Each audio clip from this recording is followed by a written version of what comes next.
من الشیطان اللعین الرجیم بسم اللہ الرحمن الرحیم نحمده ونصلی علی رسوله الکریم وعلی آلہ طیبین طاہرین المعصومین ولعنت اللہ علی اعدائهم اجمعین اللہم صلی علی محمد وآل محمد وعجل فرجهم الفاظ العموم لا شک ان للعموم الفاظا تخصه دلالتا علیہ اما بالوضع او بالاطلاق بمقتضى مقدمات الحکمت۔ سلسلہ گفتگو ہمارا عام اور خاص میں جاری ہے۔ ہم جس نقطے پہ آج بحث کرنے جا رہے ہیں وہ ہے الفاظ عموم۔ مصنف فرماتے ہیں کہ عام کو بیان کرنے کے لیے اور عام پر دلالت کرنے کے لیے کچھ الفاظ ہیں جو عام کے ساتھ خاص ہیں، منتہا ان کا یہ خاص ہونا یا بالوضع ہے، یعنی واضح نے ان الفاظ کو عام پر دلالت کرنے کے لیے وضع کیا ہے، احسنتم، یا ان کا دلالت کرنا اطلاق اور مقدمات حکمت کی وجہ سے ہے، منتہا دال پھر بھی عام پر ہے۔ پھر آگے اس کی دو قسمیں ہیں، وہ جو دلالت کر رہے ہیں یا الفاظ مفردہ ہوں گے، یعنی لفظ مفرد ہے وہ دلالت کر رہے ہیں عام پر، یا لفظ مفرد نہیں ہے بلکہ ہیئت ہے، ٹھیک ہے، ہیئت ہوتی ہے، بس عام پر دلالت کرنے کے لیے یا الفاظ ہیں یا جو ہے وہ ہیئات ہیں، الفاظ مفردہ اور اسی طرح ہیئات لفظیہ جو ہے وہ۔ مصنف فرماتے ہیں ہم آتے ہیں ہر ایک پر ایک ایک کر کے تفصیلی گفتگو کرتے ہیں تاکہ مطلب جو ہے وہ واضح ہو جائے، اور ابتدا کرتے ہیں مصنف لفظ کل سے، واضح اس کو آتے ہیں عبارت میں لے کے آتے ہیں، بات جو ہے بالکل آسان ہے۔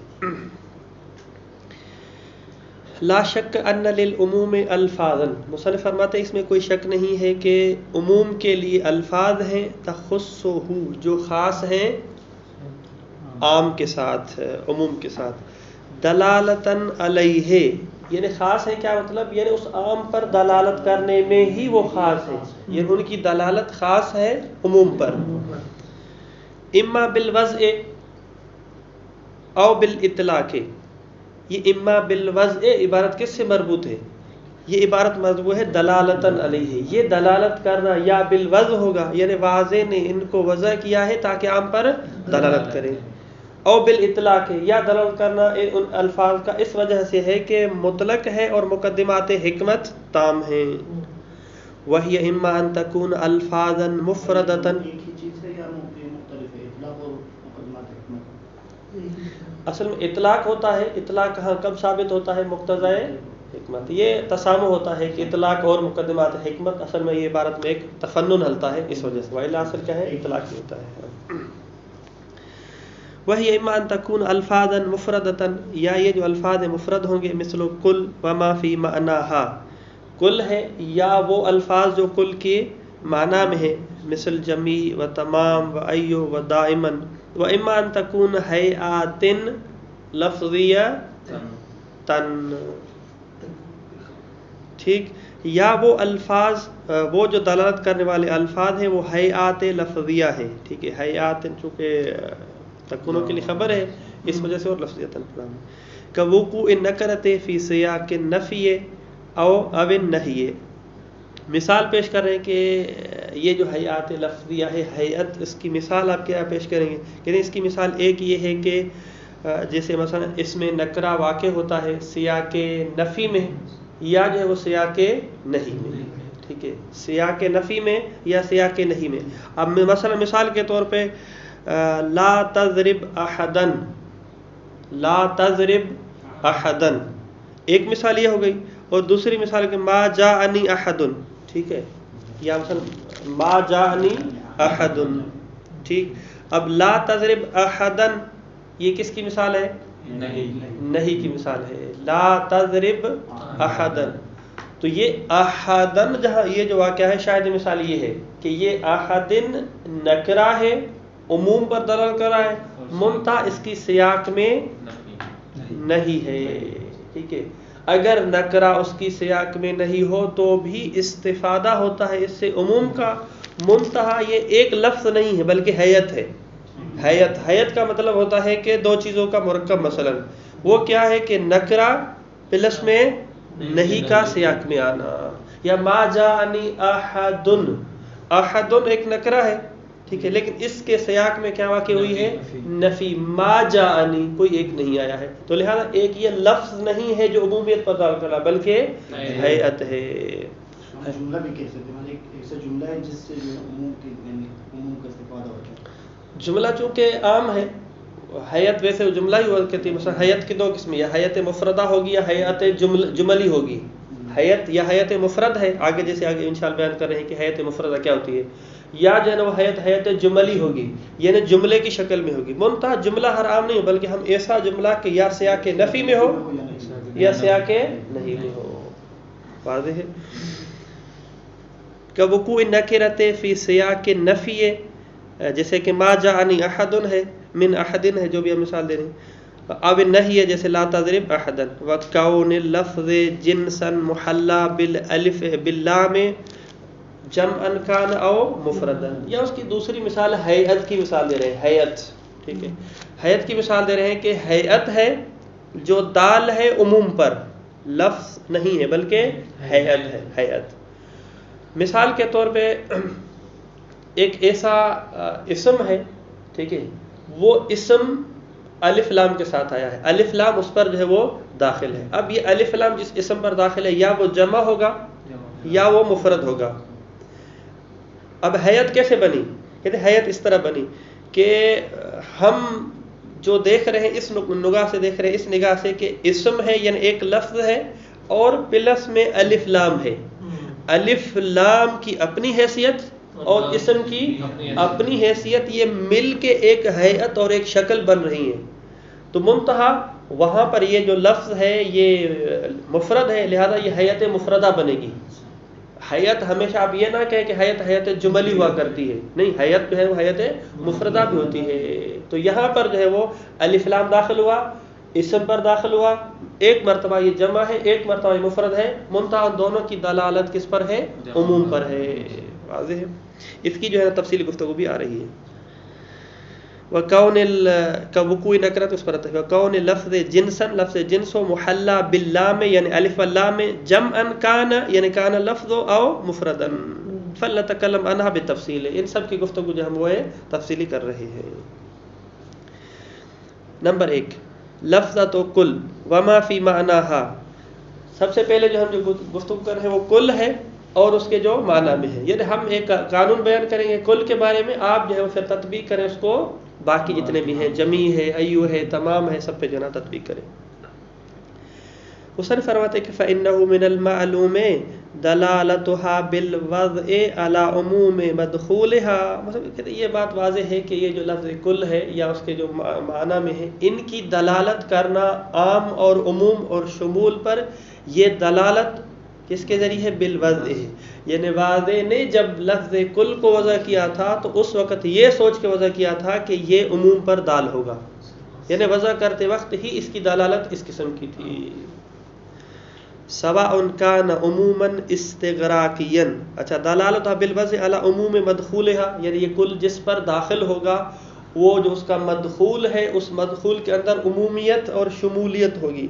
پھر فرق نہیں ہے کہ سواء کان عموما استغراقیا، آگے آ رہا ہے انشاءاللہ، او مجموعیا، وان العموم معناہ الشمول لجمیع افرادها، کہتے ہیں یہ جو سواء آپ کہہ رہے ہیں، کیوں کہتے ہیں کہ عموم کا مطلب ہے کہ شمول تمام افراد کو، یہ شمولیت پھر کس قسم کی ہے؟ استغراقی ہے، مجموعی ہے، اس سے ہماری کوئی غرض نہیں ہے۔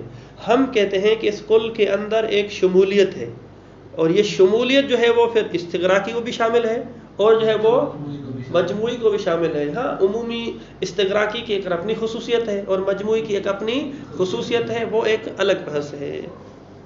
وَأَنَّ الْعُمُومَ مَعْنَاهُ الشُّمُولُ، اس کا معنی جو ہے وہ شمول ہے، لِجَمِيعِ أَفْرَادِهَا، اپنے تمام افراد کو، یعنی لفظ کل کے تمام افراد کو، مہما کان لها من الخصوصیات، اس کی خصوصیات جو بھی ہوں، ٹھیک، اللاحقۃ لمدخولها، جو اس کے مدخول کی وجہ سے آ رہی ہیں، یعنی خصوصیات استغراقی مراد ہے یا خصوصیات مجموعی مراد ہے۔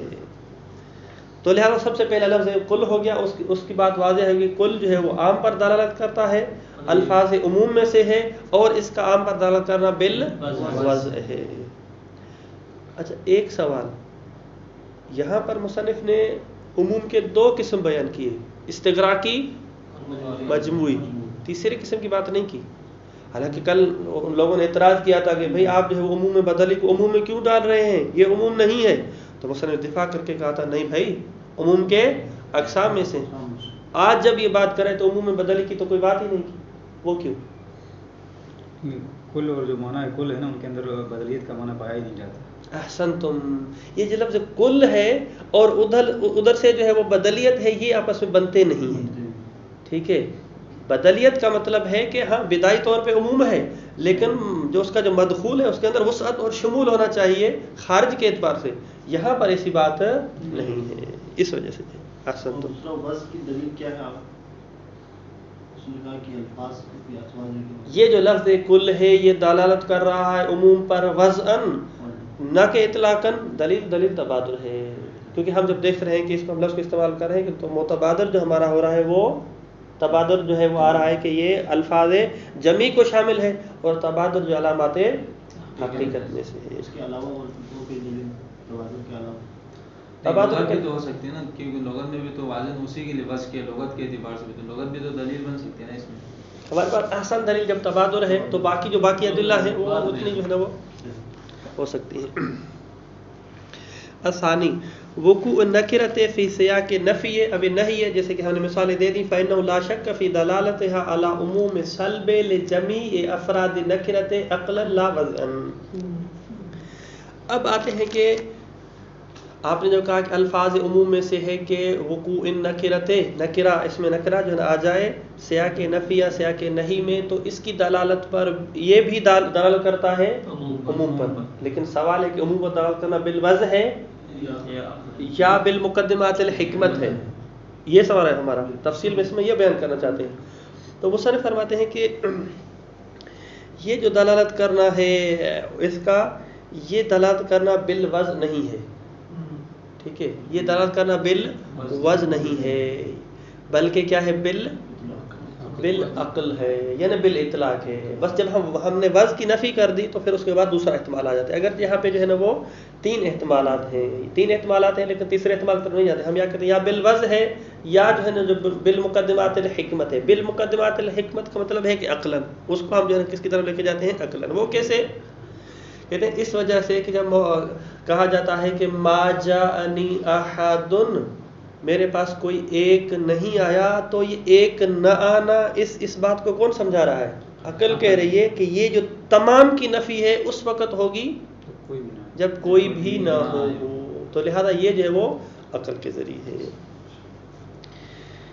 وقوع النکرۃ فی سیاق النفی او النہی فإنه لا شک فی دلالتها یعنی اس مورد کا دلالت کرنا علی عموم سلب، کہ یہ دلالت کرتا ہے کہ یہاں پہ سلب موجود ہے عموماً لجمیع افراد نکرۃ، ما جاءنی احد، احد جو یہ نکرہ ہے اس کے جتنے بھی افراد ہیں اس کے تمام کے سلب پر، عقلا لا وضعا، یہ جو دلالت ہے یہ عقلی ہے نہ کہ وضعی ہے۔ لأن طبیعت انما یکون بعدم جمیع افرادها، بھائی کیوں کہتے ہیں کہ اس وجہ سے آپ کہہ رہے ہیں کہ کوئی نہیں آیا، کوئی نہیں آیا کا مطلب ہے کہ جب پورے اس کوئی نہ ہونے کی، طبیعت کوئی نہ ہونے کی نفی کریں گے تب جو ہے وہ یہاں پر یہ سلب ہوگا، وإلا سلب نہیں ہوگا۔ اس مطلب کو کھولنا چاہیے نہیں کھولنا چاہیے؟ کہتے ہیں کہ ایک مرتبہ ہم کہتے ہیں کہ یہ بالوضع ہے، یعنی واضح نے یہ نیت کی کہ میں اس لفظ کو یا اس حیت کو وضع کر رہا ہوں عمومیت کے لیے، یہ ہو گیا کہ بالوضع عموم ہے۔ اور دوسری مرتبہ یہ ہے کہ نفی جو آئی ہے وہ نفی آئی ہے اس طبیعت پر، یعنی مولا نے کہا کہ یہ جو طبیعت ہے ما جاءنی احد، کوئی ایک گویا کہ ایک طبیعت ہے، یہ جو کوئی ایک طبیعت ہے نفی اس پر آئی ہے۔ اب یہ کوئی ایک جو طبیعت ہے وہ طبیعت کب جو ہے وہ خارج میں وقوع پذیر ہوگی؟ کہ جب اس طبیعت کا کوئی فرد بھی خارج میں موجود نہ ہو۔ تو عقل کہتی ہے کہ اس طبیعت کو وجود میں لانے کے لیے، تحقق میں لانے کے لیے اس کے سب افراد کو نفی کریں گے تب ہوگی. تو یہ طبیعت کو نفی کرنا افراد کے ضمن میں یہ عقلی تقاضا ہے. اس وجہ سے لأن عدم طبعیت، عدم طبعیت طبیعت کا نہ ہونا، یعنی یہ جو ہم نے کہا کہ کوئی ایک نہیں ہے، انما یکون بعدم جمیع افرادها، یہ متحقق ہونا تمام افراد کے عدم سے ہوگا. وہذا واضح لا يحتاج الى مزید بیان. یہ جو بات ہے کہ بھئی وقوع نکرہ فی سیاق نفی یا نہیں، یہ بالوضع نہیں ہے بلکہ بالعقل ہے، یہ بات واضح ہے، اس کو مزید جو ہے کھولنے کی ضرورت نہیں ہے. الثالث الجمع المحلى باللام والمفرد المحلى بها. بعض لوگ کہ المحلى بالالف واللام یوں بھی قرات ہوتی ہے، یا باللام سے مراد ہوتی ہے کہ الف واللام، جو ہے مراد جو ہے الف واللام ہے، نہ کہ لام سے مراد جو ہے دوسرا لا یا لے والا، یہ والا مراد نہیں. یہاں پر فرماتے ہیں کہ دیکھیں ایک ہمارے پاس اسم ہے، اس اسم پر اسم نکرہ ہے، اس اسم پر الف لام آیا ہے. تو ہم نے کہا تھا کہ یہ دو صورتیں ہیں، یا جو ہے نا وہ مفرد ہوگا یا جو ہے وہ جمع ہوگا. صحیح. تو یہ بھی دلالت کرتا ہے، پہلا نقطہ تو واضح ہے، یہ اس کی جو ہے دلالت عموم پر ہے. مصنف کہتے ہیں کہ اس کی دلالت عموم پر ہونے کے لیے ضروری ہے کہ یہ جو الف لام ہے یہ الف لام عہدی نہ ہو، الف لام عہدی نہ ہو. کیوں پتہ ہے کہ لام کے جو ہے نا تقریباً 3 سے 4 استعمالات ہیں. الف لام تعریف ہے، الف لام موصول ہے، موصولہ الذی کے معنی میں استعمال ہوتا ہے. الف لام تعریف ہے، اس کی 2 قسمیں ہیں، عہدی اور جنسی. الف لام زائدہ ہے اور الف لام جو ہے وہ عوض ہے. یہ 4 قسمیں ہیں. تو عوض کو بھی نکال دیں اور جو ہے وہ زائدہ کو بھی نکال دیں، اور اسی طرح الف موصولہ کو بھی نکال دیں، الف لام موصولہ کو. یہ سب قسمیں ہم سے خارج ہیں. باقی رہ جاتے الف لام تعریف. الف لام تعریف کی 2 قسمیں ہیں، یا جو ہے وہ عہدی ہوگا یا جو ہے وہ جنسی ہوگا. عہدی ہوگا یا جنسی ہوگا. میرے ساتھ ہے، الف لام یا عہدی ہوگا یا جنسی ہوگا. عہدی کی 3 قسمیں ہیں، ذکری، ذہنی اور حضوری. یہ بھی اس کو جو ہے نا وہ سائڈ پہ رکھیں، کیونکہ مصنف کہتا ہے کہ الف لام سے، مدخول الف لام سے یعنی محلہ بالالف لام سے استفادہ ہوگا عموم کا، اس شرط کے ساتھ کہ وہ عہد نہ ہو. یعنی عہد کی 3 قسمیں ادھر ہو گئے، یہ الف لام نہ ہو. کیوں بھائی؟ کیوں جو ہے نا عموم کا استفادہ نہیں ہو سکتا اگر عہدی ہو تو؟ کیونکہ وہاں پر اصلاً جب ہم عہدی کہہ رہے ہیں کہ اس کا مطلب ہے کہ معین ہے، یعنی وہ خاص افراد ہیں. جب خاص ہو گئے تو پھر عام نہیں ہو سکتے. اس وجہ سے عموم تو ہو ہی نہیں سکتا اگر عہدی ہو تو. باقی رہ گیا الف لام جنسی. یہ الف لام جنسی جو ہے وہ یہ استغراق کے لیے آتا ہے. اس وجہ سے کبھی کبھی ہم اس کو الف لام استغراقی کہہ دیتے ہیں ڈائریکٹ، کہ الف لام استغراقی. جنسی کہیں یعنی جنس کے لیے آتا ہے، یعنی استغراق کے لیے آتا ہے. یہ متبادل جو ہوتے ہیں. پھر اس استغراق کے آگے 1-2 قسمیں ہیں، لیکن منتہا الف لام استغراقی کہیں یا الف لام جنسی کہیں، اگر وہ داخل ہے اس پر تب جو ہے نا ہمارے مورد میں داخل ہوگا. اور مفروض یہ ہے کہ یہ الف لام جنسی ہے. اب مصنف آتے ہیں کہ یہ جو الف لام جنسی ہے اس سے عموم کا استفادہ ہوتا ہے، لیکن سوال وہی ہے کہ یہ دلالت بالوضع ہے یا بالمقدمات حکمت ہے، یعنی اطلاق کے ذریعے. یا اس میں تسامح کو آپ قبول کر لیں، یا تفصیل ہے کہ جمع میں بالوضع ہے اور مفرد میں بالمقدمات الحکمت ہے. یعنی اس طرح تصور میں 2-3 کو لو سکتے ہیں کہ دونوں کی دلالت بالوضع ہے، دونوں کی دلالت بالمقدمات حکمت والاطلاق ہے، یا جو ہے وہ تفصیل ہے کہ جمع والے کی الف لام جس پر آیا ہے جو جمع ہے وہ اس کی دلالت بالوضع ہے اور دوسرے کی مقدمات حکمت ہے. مصنف کہتے ہیں یہ تیسرے والا قول صحیح ہے کہ جو الف لام ہے اگر جمع پر داخل ہے تو اس کی دلالت عموم پر یہ بالوضع ہے. یعنی کیا مطلب کہ واضح نے جب اس جمع کو وضع کیا تھا، ٹھیک ہے، اس گویا کہ ایک ہیئت ہے، واضح نے اس ہیئت کو جب وضع کیا اور کہا کہ جب جمع پر الف لام جنسی آ جائے تو میں کہتا ہوں اس صورت میں یہ جمع دلالت کرے گا عموم پر. واضح ہے. البتہ یہ ہیئات میں ہمیشہ اشکال رہا ہے کہ آیا ہیئت کو واضح نے الگ سے وضع کیا ہے یا نہیں ہے. خود اس کا جمع ہونا ہی ایک قسم کی وضع ہے، تو لہذا وہ اشکال اپنے ذہن میں رکھے. جب ہم کہتے ہیں واضح نے حید کو وضع کیا ہے تو الگ سے وضع ہماری مراد نہیں ہوتی ہے. ٹھیک ہے, وہ صاحب کا شروع والی ابحاث میں جو ہے نا آپ دیکھ لیں, واضح ہے. تو لہذا الف لام الاسم المحلى بالالف لام اگر جمع ہے تو اس کی دلالت عموم پر بالوضع ہے. ٹھیک, جو مفرد ہے کہتے ہیں کہ مفرد کی دلالت عموم پر یہ بالوضع نہیں ہے بلکہ اطلاق اور مقدمات حکمت کی برکت سے ہے. چونکہ وہ مفرد تھا لہذا مفرد تو مفرد ہی ہوتا ہے, لیکن چونکہ جب اس پر الف لام جنسی آ گیا تو اس نے اس کو ایک پاور دے دیا, اس کے اندر ایک خصوصیت آ گئی کہ وہ جنس پر دال ہو, استغراق پر دال ہو. اور استغراق تب حاصل ہوتا ہے کہ جب جمیع افراد کو شامل ہو. تو ما نحن فی میں بھی یہ ایک قسم کی حیت ہے, الف لام پلس وہ اسم. واضح ہے جی. اس طرح سے پھر اس پر اشکال ہے, اس پر آگے آتے ہیں. الجمع المحلى بالالف باللام والمفرد المحلى بها, کہتے ہیں کہ جمع کہ جس پر الف لام ہے یا مفرد کے جس پر الف لام ہے. لا شک فی استفادۃ العموم منهما عند العہد عدم العہد, کہتے ہیں اس میں تو کوئی شک نہیں ہے کہ ان دونوں سے عموم کا استفادہ کرنا اس صورت میں ہے کہ جب عہد نہ ہو. یعنی کیا مطلب ہے کہ الف لام عہدی نہ ہو. ولکن الظاہر انہ لیس ذلک بالوضع فی المفرد المحلى باللام.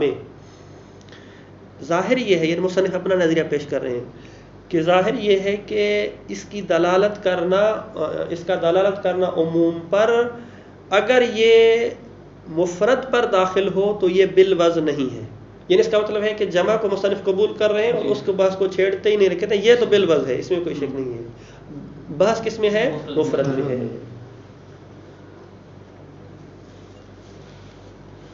وَإِنَّمَا يُسْتَفَادُ بِالْإِطْلَاقِ بِمُقْتَضَى مُقَدِّمَاتِ الْحِكْمَةِ. وَإِنَّمَا يُسْتَفَادُ یعنی عموم, اس عموم کا استفادہ ہوتا ہے اطلاق کے جو مقدمات برکت کی مقدمات حکمت کی برکت سے متحقق ہوتا ہے اس سے. ولا فرق بینہما من جہت العموم فی استغراق جميع الافراد فردا فردا. یہ ایک الگ سے بات ہو گئی. تو لہذا مصنف نے اپنا نظریہ پیش کیا کہ مفرد میں جو ہے نا یہ بالوضع نہیں ہے بلکہ بالاطلاق ہے. اب کہتے ہیں کہ یہ جو عموم ہو گیا, آپ نے فرق کر دیا نا کہ جمع میں بالوضع ہے اور مفرد میں کیا ہے؟ بالحکمت ہے. تو آیا خارج میں جو ہے نا وہ جو عموم ہوگا دونوں کا, وہ عموم بھی الگ ہوگا کہ آپ کے ایک کا استغراقی ہے ایک کا مجموعی ہے, ایک کا کچھ ہے ایک کا کچھ ہے؟ کہتے نہیں, ہم بات کر رہے ہیں کہ نوعیت کس قسم کی ہے, تو وہ ایک بالوضع ہے اور ایک بالاطلاق ہے, لیکن خود عموم کس قسم کا, اس میں کوئی فرق نہیں ہے, دونوں کا عموم جو ہے نا وہ ایک ہی ہے. آگے افضل واضح ہے. وقد توہم بعضهم ان معنی استغراق الجمع المحلى وكل جمع اکرم جمیع العلماء. یہاں پر فرماتے ہیں کہ دیکھیں یہ جو ہم نے بات کی ہے کہ الف لام جس پر داخل ہوا ہے جس جمع پر, یہاں پر عموم کا فائدہ ہے. صحیح ہے. تو یہ جو اسم المحلى بالالف لام جمع والا ہے, اس کا جمع کس قسم کا ہے؟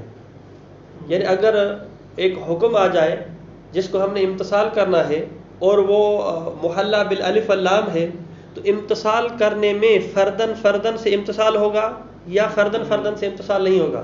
مصنف کہتے ہیں یہاں پہ ایک جو ہے نا توہم ہے. توہم کیا ہے؟ توہم یہ ہے کہ مثلا آ جائے اکرم العلماء. اب علماء کیا ہے؟ جمع ہے اور محلى بالالف واللام ہے.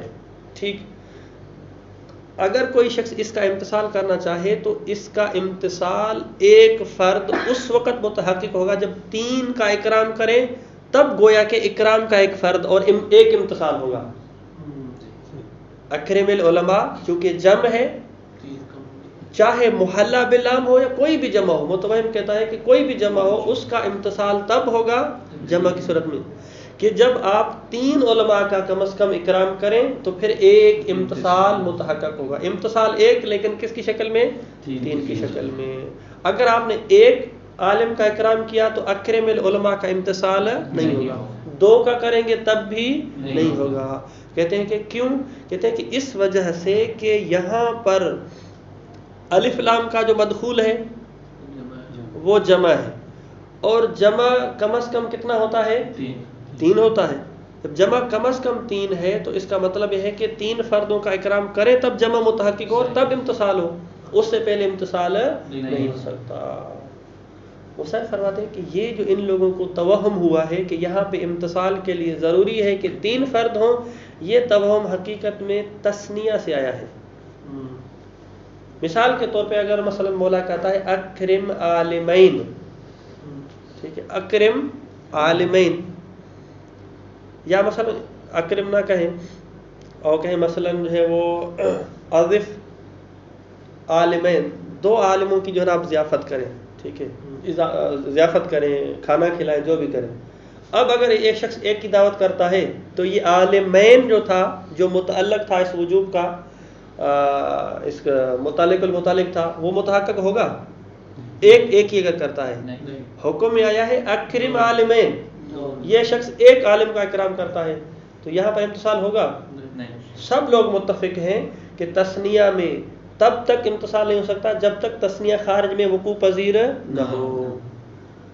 ٹھیک، تو یہ مستشل کہتا ہے کہ جب تثنیہ کا تقون اور تقوم جو ہوتا ہے 2 سے ہوتا ہے، کیونکہ تثنیہ 2 ہے تو 2 کا اکرام کریں تب امتصال ہوگا، تو جمع بھی کم از کم کتنا ہے؟ 3 ہے. جب 3 کریں گے تو متحقق ہوگا، الا متحقق نہیں ہوگا. تو گویا کہ جہاں پر بھی اکرم العلماء اس قسم کے آ جائے تو وہاں پر امتصال 3 3 3 3 کی شکل میں ہوگا، والا امتصال نہیں ہوگا. مصنف کہتے ہیں یہ توہم جو ہے نا وہ باطل اور فاسد اور خاطئ ہے، اور اس مورد جمع کو مقایسہ کرنا، قیاس کرنا تثنیہ کے ساتھ قیاس مع الفارق ہے. کیسے قیاس مع الفارق ہے؟ کہ چونکہ مستشل کہہ رہا ہے کہ آپ تثنیہ میں تو مان رہے ہیں، ہمیں کہہ رہا ہے تثنیہ میں تو آپ مان رہے ہیں کہ امتصال نہیں ہوگا، چونکہ تثنیہ کہتے ہی 2 کو ہے، تثنیہ کا تحقق ہی 2 سے ہے، تو جمع میں اس طرح ہے. ہم کہتے ہیں تثنیہ میں یہ بات ٹھیک ہے لیکن جمع میں یہ بات نہیں ہوگی، یہ قانون نہیں چلے گا. کیوں؟ اس وجہ سے کہ تثنیہ میں یہ جو تثنیہ کی تحدید ہے من طرف نقیص و زیادہ، اقل کے اعتبار سے اور اکثر کے اعتبار سے، دونوں کی طرف سے محدودیت ہے. یعنی تثنیہ اس کو کہتے ہیں جو 1 نہ ہو بلکہ 2 ہو، اور 2 سے زائد بھی نہ ہو، یعنی 2 سے کم بھی نہ ہو اور 2 سے زائد بھی نہ ہو. یہ تحدید بندی ہوتی ہے، یعنی اس کی ایک خاص مقدار کو تثنیہ کہتے ہیں.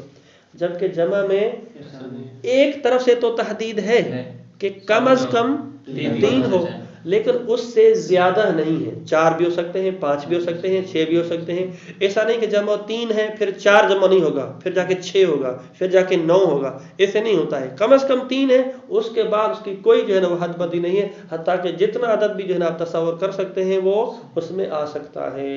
تو لہذا تثنیہ کو جمع کو تثنیہ کے ساتھ قیاس کرنا قیاس مع الفارق ہے. یہ اس کا بس جو ہے وہ اساسی نقطہ ہے، باقی ساری کی ساری عبارت ہے. قلت کے اعتبار سے ان کی اشکال یہاں پہ وارد ہو سکتے ہیں. قلت کے حساب سے تو کم از کم 3 ہونا چاہیے نا. کیسے، کس طرح کا اشکال؟ انہوں نے کہا تھا چونکہ جم 3 سے اوپر کا ہے، صحیح. انہوں نے کہا کہ کم از کم 3 ہونا چاہیے.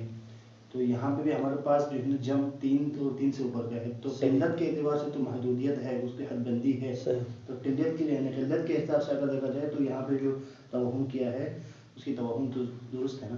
جی ہم کہتے ہیں اگر آپ توہم آپ کا تب صحیح ہوتا کہ جو حقیقت تثنیہ جس طرح ہے، حقیقت تثنیہ مطلب کہ یہ تحقق ہو ہی نہیں سکتا جب قلت اور کثرت نہ ہو. ٹھیک ہے، تو اس کا مطلب ہے کہ یہاں پر وہ جو مدخول ہے اس مدخول کی خاص ایک کیفیت ہے. صحیح. جبکہ جمع میں اس طرح نہیں ہے. صحیح ہے کہ جمع کا اطلاق 3 پر ہوتا ہے، لیکن یہ 3 اگر ملتے ہیں تو پھر صرف اور صرف 3 ہی جمع نہیں ہے، یعنی 3 پر منحصر نہیں ہے. زیادہ وہ سب اس طرح جانا آپ کہیں کہ قلت کے اعتبار سے تو منحصر ہے. کہتے ہیں قلت کے اعتبار سے اس وجہ سے منحصر ہے کہ ہم اس تثنیہ سے نکلنا چاہتے ہیں، مفرد سے نکل کے تثنیہ پر، تثنیہ سے نکل کے جمع پر آتے ہیں، لیکن جمع کی حقیقت 3 نہیں ہے. جمع کی حقیقت، اس نقطے کو دیکھیں، جمع کی حقیقت 3 نہیں ہے. اگر 3 ہوتی تو پھر اس کی ایک خاص مقدار ہوتی. یوں یہ دیکھیں جمع کا مطلب ہے کہ یوں، یعنی اس کی جب بھی شکل ہم دیکھیں گے یوں، تو جو جمع ہے اس کی شکل یوں نہیں ہے. اگر یوں ہوتا تو ہمیشہ ہمیں اسی طرح دیکھنا ہوتا، بلکہ یہ جو ہے نا ایک خاص قسم کی کیفیت ہے کہ اس سے یہ جو ہے نا وہ کم از کم 3 ہو سکتے ہیں، یہ کریں تو 4 ہو جائیں گے، مثلا یہ کریں تو جو ہے وہ 5 ہو سکتے ہیں۔ اور یہاں پہ جمع اصولی یا جمع نحوی اس طرح کے مسئلے ہے، یا وہی جمع نحوی وہی جمع اصولی؟ جمع لغوی ہے وہ ہمارے پاس، وإلا جو ہے نا وہ منطقی اور فلسفی جو ہے نا پھر تثنیہ اور اس میں کوئی فرق نہیں ہے، انگلش میں اور ہمارے اس میں جو ہے نا کوئی فرق نہیں ہے۔ یہاں جب بات کریں اس کی بات کریں جو ہے نا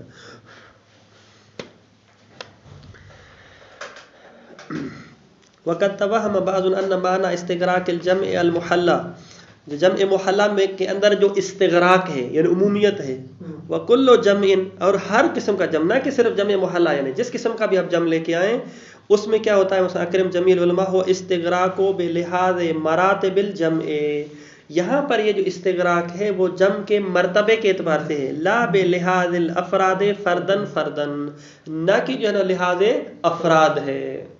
جس طرح مفرد کا مرتبہ کیا ہوتا ہے 1، تثنیہ کا مرتبہ کیا ہوتا ہے 2، تو جمع کا مرتبہ کیا ہے 3، مرتبہ یعنی درجہ، تو یہاں پر بھی درجے کے حساب سے ہے، نہ کہ فرد الگ سے نہیں ہے، یہ مستشکل کہہ رہا ہے متوہم۔ فیشمل کل جماعت جماعت، بس یہ جو ہے نا شامل ہے ہر جماعت کو، جماعت یعنی جمع کو، 3 کو۔ وَيَكُونُ بِمَنْزِلَةِ قَوْلِ الْقَائِلِ، گویا کہ یوں ہے کہ اکرم جماعتاً، اکرم العلماء یعنی اکرم جماعت العلماء، اس طرح جو ہے وہ۔ فَيَكُونُ موضوع الحکم، بس حکم کا جو موضوع بنے گا کل جماعت علی حدۃ لا کل مفرد، ہر جماعت یعنی 3 الگ، نہ کہ جو ہے نا وہ ایک اس طرح جو ہے وہ نہیں ہوگا، یعنی بن نتیجہ مصنف متوہم کہنا چاہتے ہیں کہ یہاں پر جو ہے وہ عموم مجموعی ہوگا، نہ کہ عموم استغراقی ہوگا۔ عموم مجموعی کا مطلب کیا ہوگا، ایک جتھا خاص، ایک عدد خاص، جبکہ عموم استغراقی میں کیا ہوتا ہے، ہم نے کہا تھا فرد وحدہ وہ تو جو ہے وہ موجود ہوتا ہے۔ فَإِكْرَامُ شَخْصٍ وَاحِدٍ لَا يَكُونُ امْتِثَالًا لِلْأَمْرِ، اکرم العلماء میں ایک عالم کے اکرام سے امتثال متحقق نہیں ہوگا۔ وَذَلِكَ نَظِيرُ عُمُومِ تَثْنِيَةِ، یہاں پہ جو ہے نا وہی تشبیہ لے کے آئے کہ جسے کہ جو ہے وہ تثنیہ میں ہوتا ہے۔ فَإِنَّ الْإِسْتِغْرَاقَ فِيهَا یعنی تثنیہ میں بِمُلَاحَظَةِ مَصَادِقِ تَثْنِيَةِ، تثنیہ کے جو مصادیق ہے اس کے حساب سے ہوتا ہے۔ فیشمل کل اثنین، 2 کو شامل ہے۔ فاذا قال اکرم کل عالمین، اگر کہا جائے کہ 2 عالموں کا اکرام کریں، فموضوع الحکم یعنی اکرم کا جو موضوع ہے کل اثنین من العلماء لا کل فرد، ہر جو ہے وہ 2 ہوتے ہیں نہ کہ ایک ہوتا ہے۔ مصنف فرماتے ہیں کہ ومنشأ هذا التوهم ان معنى الجمع الجماعہ کما ان معنی تثنیہ الاثنین، وہ کہتے ہیں کہ اس منشا جو ہے اس توہم کا یہ ہے کہ جمع کی معنی وہ جماعت کرتا ہے، جمع بے معنی جماعت یعنی تحدید بندی دونوں طرف سے، جماعت کا مطلب ہے کہ تحدید بندی دونوں طرف سے، جس طرح کے تثنیہ میں ہوتا ہے کہ تثنیہ کا معنی جو ہے وہ تحدید بندی دونوں طرف سے، یہ جو ہے اس نے اس کو توہم ہوا ہے کہ معنی الجمع الجماعہ کما ان معنی تثنیۃ الاثنین۔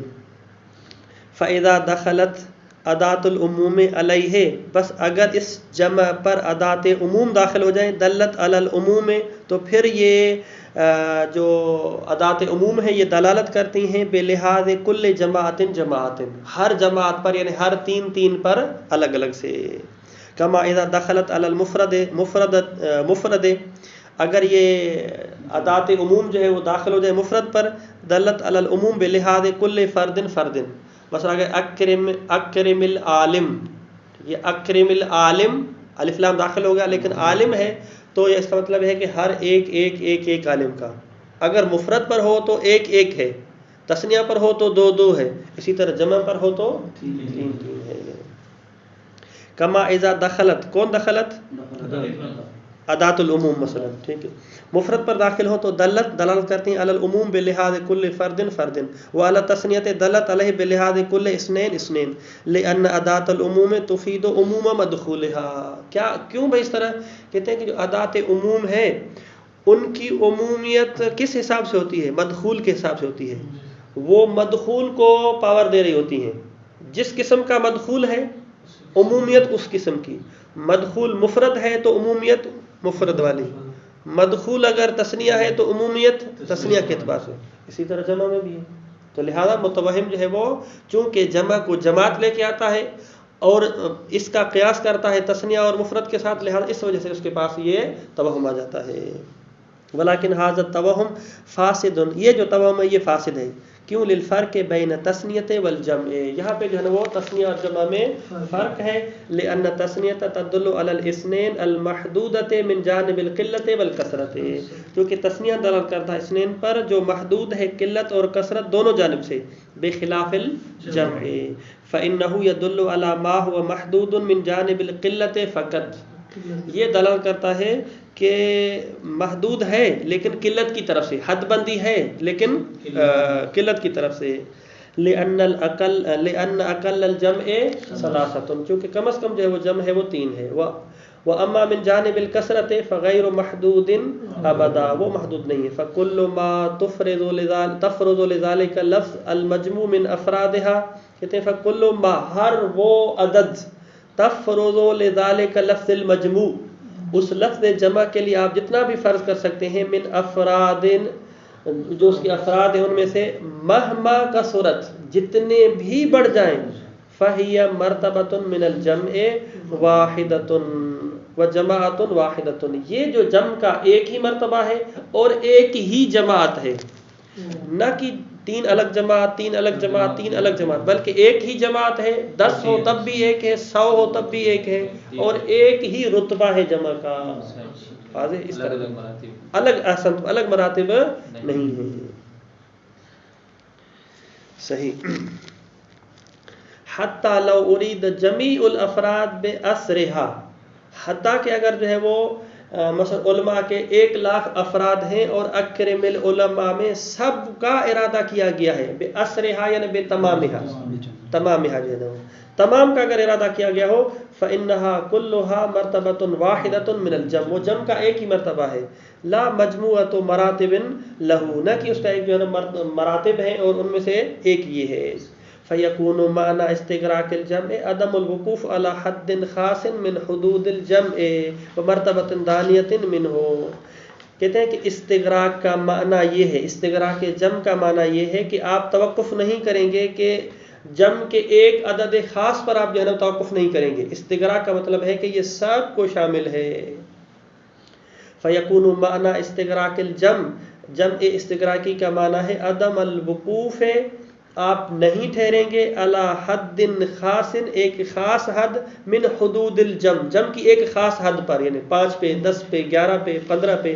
وہ مرتبۃ دانیۃ منہ، اور اس کے دانی مرتبہ یعنی 3 پر اکتفا کریں گے، ایسی بات نہیں ہے. ہم کہتے ہیں استغراق ہے یعنی 3 سے لے کے آخر تک جو ہے وہ. بل المقصود اعلی مراتب ہی، بلکہ مقصود استغراق کا ہے کہ اس کا جتنا بھی مرتبہ آپ فرض کر سکتے ہیں وہ سب شامل ہے، اعلیٰ مرتبہ جو ہے. فیذهب استغراقه الى آخر الاحاد لا الى آخر المراتب، یہ جو استغراق ہے آخری فرد، آحاد یعنی آخری فرد کو شامل ہے، نہ کہ آخری مرتبے کو، کیونکہ ہم مرتبے مانتے ہی نہیں اس کے کہ 3 3 3 یہ مرتبے. ہم کہتے ہیں مرتبہ ایک ہی ہے، اس ایک مرتبے میں آخری ایک فرد ہو سکتا ہے. یہ بات غور کریں کہ فَيَذْهَبُ اسْتِغْرَاقُهُ، اس جمع کا جو استغراق اور عموم اور شمول ہے، یہ جو ہے وہ سلسلہ جائے گا الى آخر الاحاد یعنی آخر الافراد، آخری فرد تک، لا الى آخر المراتب، نہ کہ اس کے آخری مرتبے تک، چونکہ اس کا کوئی مرتبہ نہیں ہے. ہاں اگر مراتب ہوتے تو پھر آپ کہتے ہیں کہ یہ عموم شامل ہے. مثلا علماء کے کتنے فرد ہیں؟ 99 فرد ہیں، ان کو ہم 3 میں تقسیم کریں تو عموم کا مطلب ہے کہ یہ 3 بھی، یہ 3 بھی، یہ 3 بھی، یہ 3 بھی، یہ استغراق ان تینوں کو شامل ہے. ہم کہتے ہیں مرتبے ہیں ہی نہیں اس کے. جب مرتبے نہیں ہیں درمیان میں تو پھر افراد ہیں، جب افراد ہیں تو پھر افراد کو شامل ہے. اذ لیس هناک بلحاظ جمیع الافراد الا مرتبۃ واحدۃ، کیونکہ افراد کے لیے ایک ہی مرتبہ ہے، لا مراتب متعددہ، چند مراتب نہیں ہیں. ولیس الا حد واحد هو الحد الاعلی، هو الحد الاعلی، ان کے لیے حد ایک ہے، وہی حد اعلی ہے. فرق علماء کے 100 فرد ہیں تو ایک ہی حد ہے. لا حدود متکثرۃ فهو من هذه الجهة كاستغراق المفرد معناه عدم الوقوف على حد خاص.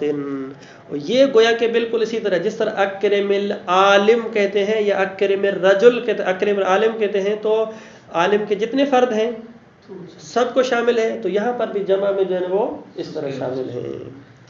فهو في هذه الجهة، اس جہت کے اعتبار سے، یعنی یہ اس قسم کی نوعیت کے اعتبار سے کا استغراق المفرد، مفرد کے جو ہے نا وہ استغراق کی طرح ہے.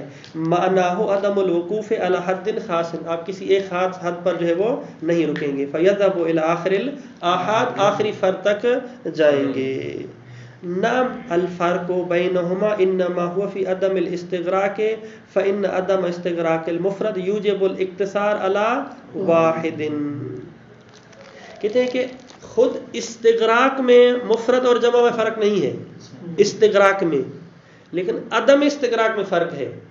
خود استغراق میں فرق نہیں ہے، لیکن جب اس کو ہم عدم کرنا چاہیں پھر فرق ہے. مفرد میں جو ہے نا وہ عدم ایک سے ہی متحقق ہو جائے گا، لیکن جمع میں سب سے ہوگا. واضح ہے؟ یعنی خود استغراق میں نہیں ہے بلکہ عدم الاستغراق میں ہے.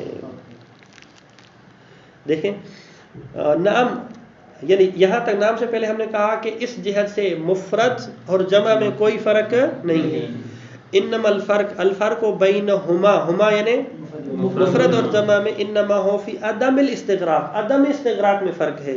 فإن عدم استغراق المفرد، جو عدم استغراق مفرد ہے، یوجب الاقتصار علی واحد، آپ ایک فرد پر اقتصار کر سکتے ہیں. وعدم استغراق الجمع یوجب الاقتصار علی اقل الجمع، اقل جمع پہ جو ہے نا آپ جو ہے وہ اقتصار کرنا پڑے گا آپ کو. وہو ثلاثۃ، وہ کیا ہیں؟ تین ہیں. صلی اللہ علیہ محمد وآلہ الطاہرین.